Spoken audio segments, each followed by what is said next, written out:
With YouTube attacking alternative media, please consider supporting the channel via Patreon for just $1 per month. Link below.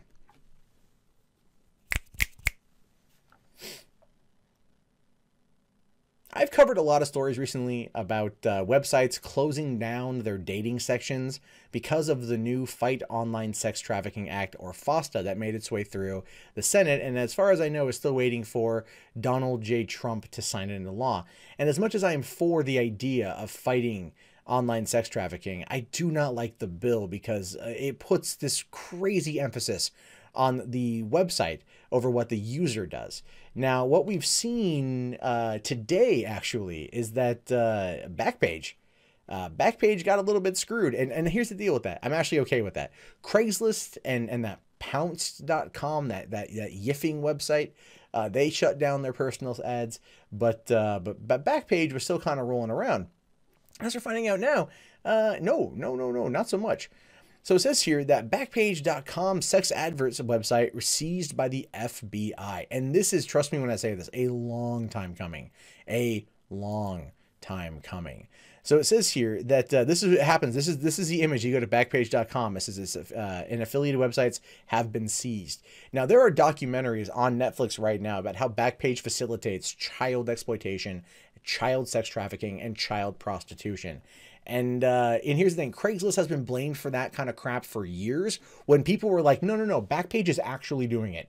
Like, we can prove that Backpage is doing it even today. Craigslist is like, you know, they've been wrongly impacted by this. And I'm glad to see that the FBI is finally, after all of these years, stepping in to fix some of this shit. Now, it says here that U.S. authorities have taken control of various classified adverts website accused of involvement in sex trafficking. A notice was posted on Backpage.com's various international front pages late last week to inform visitors. The site previously had shut down the adult section of its U.S. site, but critics had alleged that prostitution ads had simply moved to other pages. Now, to be fair, that happened on Craigslist too, that did, but not for very long. I mean, it was like you had the adult services section, and then it was like the erotic gigs. And I think like what turned into like, oh, an in-call, out-call thing was all like you get massages, but some of the terminology was still there. But oftentimes, based upon what I looked for in terms of research purposes, and that only was mostly just of age or over the age of 18, and it had a lot of a lot of the same. It wasn't they had pictures, so it wasn't like young looking under 18 sort of things. It wasn't that at all. So that's, I'm not saying it's any better, but I'm just saying it's like it feels less scummy.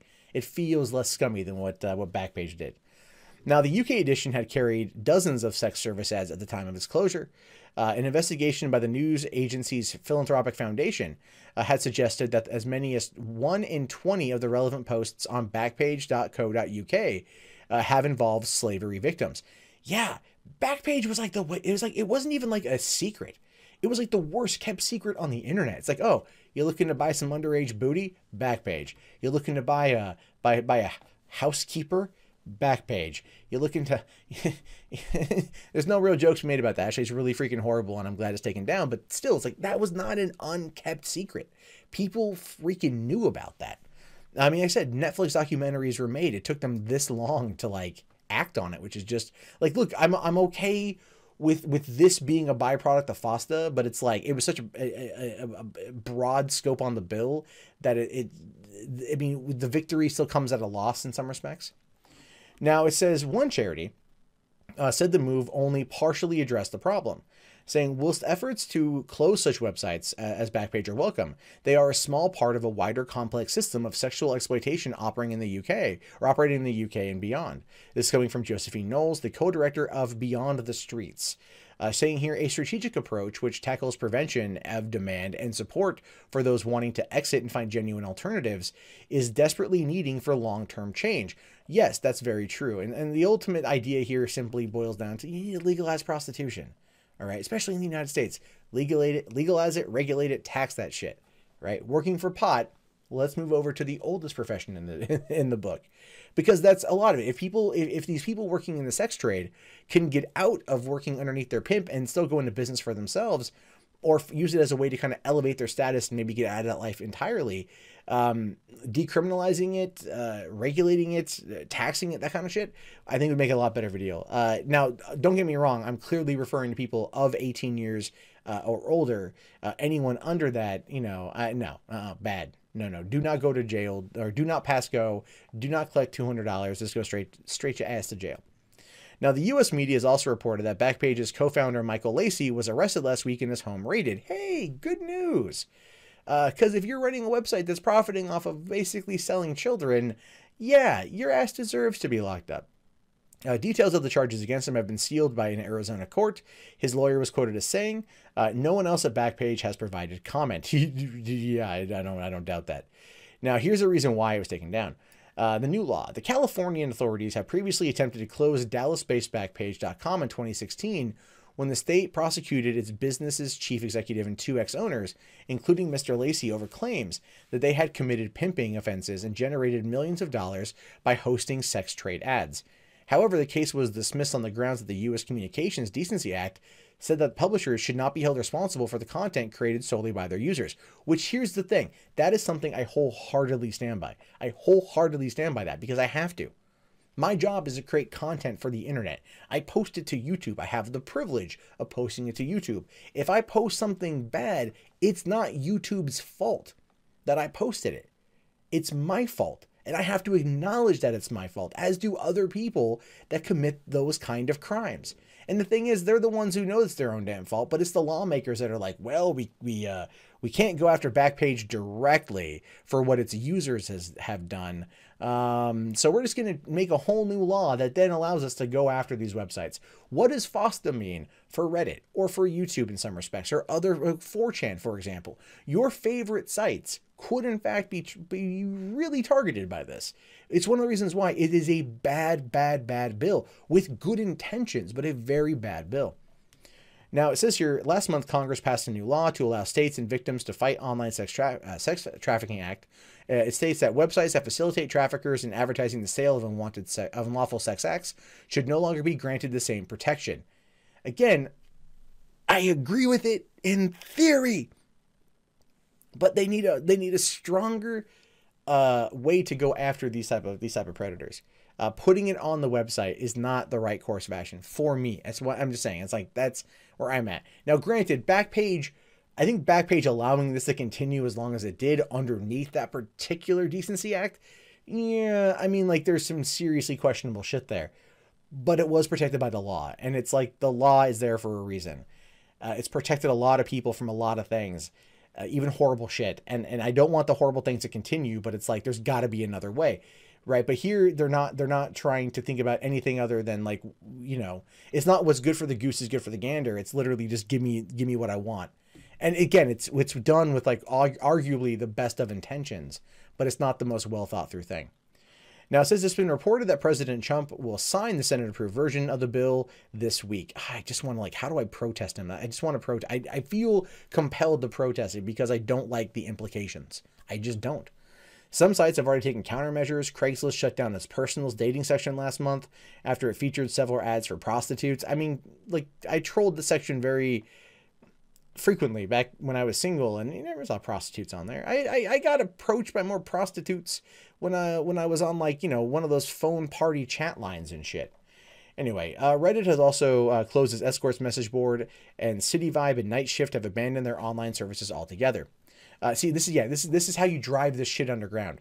Instead of keeping it out in the open where it should be legalized, regulated, and taxed, you drive it further underground where people aren't going to see what's going on. Because that's going to stop the problem, right? That's going to totally stop the damn problem. All right. Digital rights activists, however, raised concerns suggesting the new law will hinder online freedom of expression, which I completely agree with.